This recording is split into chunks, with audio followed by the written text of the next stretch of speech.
Hi. There are lot many indicators which actually tell the economic well-being of a country. One such index which I recently came across is misery index.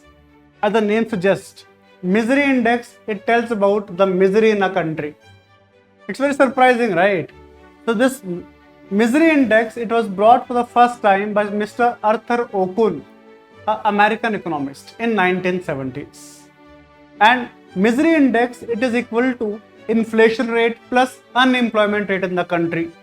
So as per economist Arthur Okun, inflation rate and unemployment rate, they would lead to misery in a country.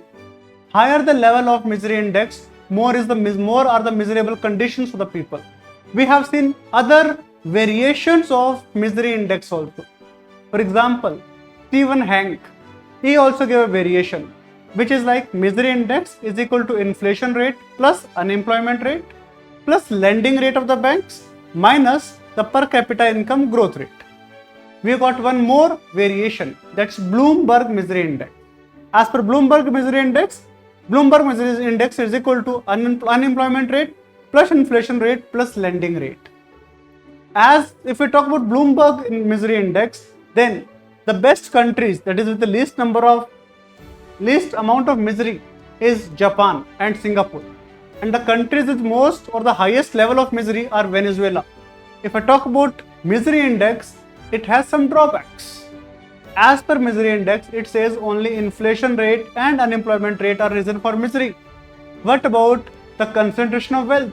What about economic inequality? Even they are reasons for miserable conditions. If I talk about Japan, Japan's misery index is less, so it's good in the ranking. But one of the reasons why Japan is good in the ranking is because the inflation rate is less. And you know why is the inflation rate less? Because the demand is less. The demand is less, the economy is sluggish. So economy sluggishness is not a parameter of misery index, hence Japan is doing good. But if we see the overall parameter, then Japanese people may be facing the heat because of a sluggish economy. Yeah, thank you.